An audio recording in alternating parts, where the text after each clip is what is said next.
Sydney's auction clearance rate just hit 47.2%. That's the lowest it's been since the COVID lockdown back in April 2020, outside of holiday weekends. Louis Christopher, who runs SQM Research, put it plainly: this is the weakest clearance rate Sydney has recorded since the pandemic shut everything down. And here's the thing, this isn't a random dip. It's happening because of a federal tax policy that was supposed to fix housing affordability.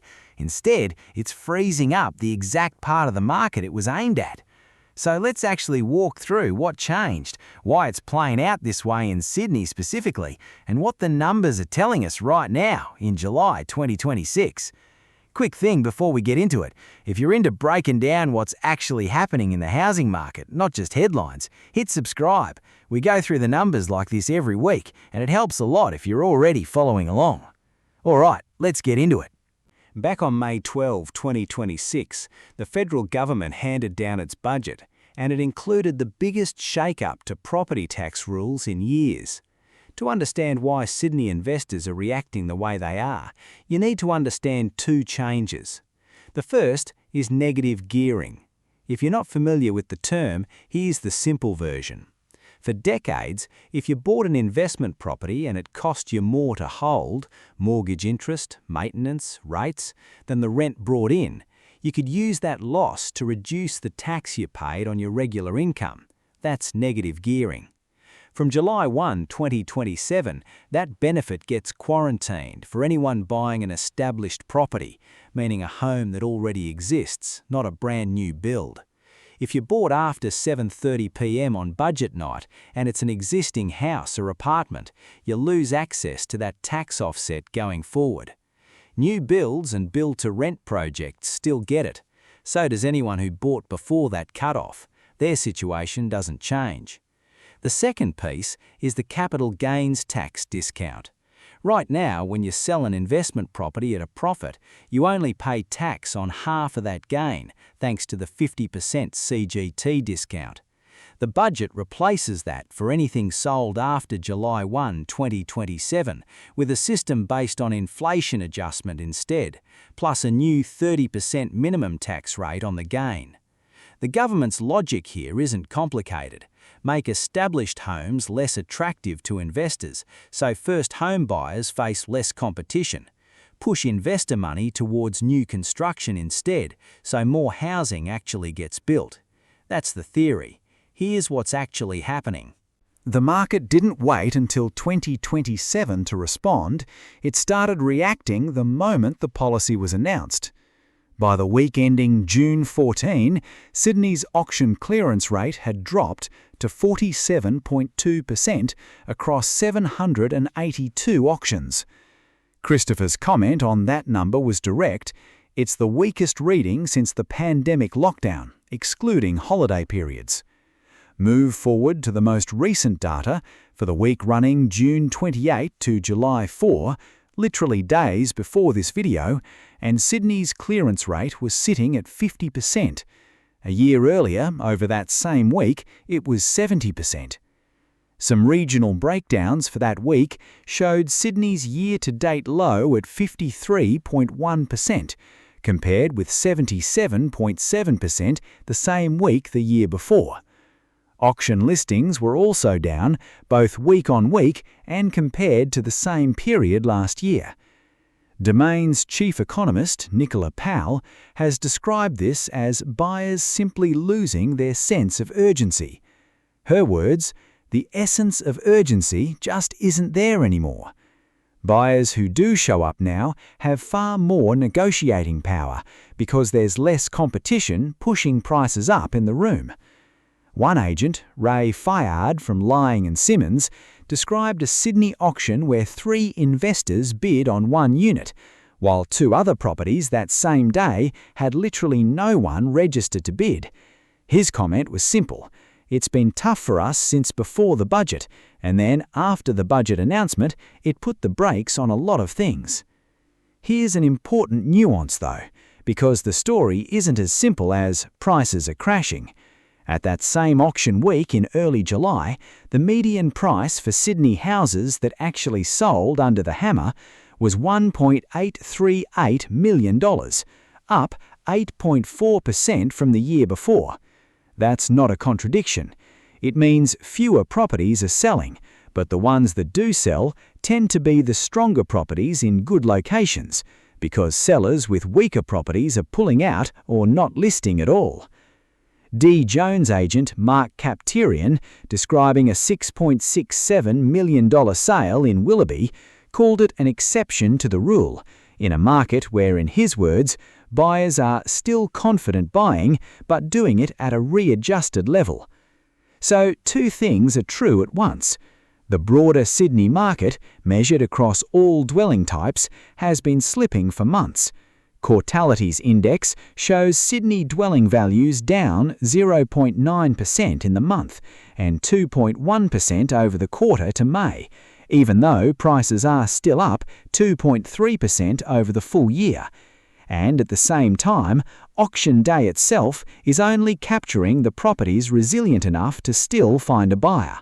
Now let's talk about the investors themselves, because this is where the policy's design and its real-world effect start pulling in different directions. The Australian Bureau of Statistics released lending data in mid-May, covering the March quarter, so this is activity from just before the budget landed.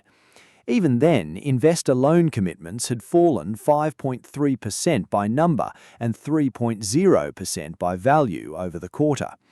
New South Wales had the largest share of investor lending in the country at 43.9%, but it also recorded the single biggest drop in investor lending volumes of any state. Courtality's head of research, Gerard Berg, explained why that matters for what comes next. He said that while some investors might get drawn toward newly built homes where the tax concessions survive, investors have historically preferred established properties, and instead of switching to new builds, some may simply put their money into other assets entirely, outside property altogether. There's another number here worth sitting with. NSW investor loans in the March quarter averaged $857,000, compared with $860,000 for NSW owner-occupiers. That's the first time on record those two figures have converged this closely. Investors and owner-occupiers, in dollar terms, are now borrowing almost the same amount to buy in this state, which tells you just how expensive the entry point has become for anyone trying to invest here. Meanwhile, something else is happening on the supply side.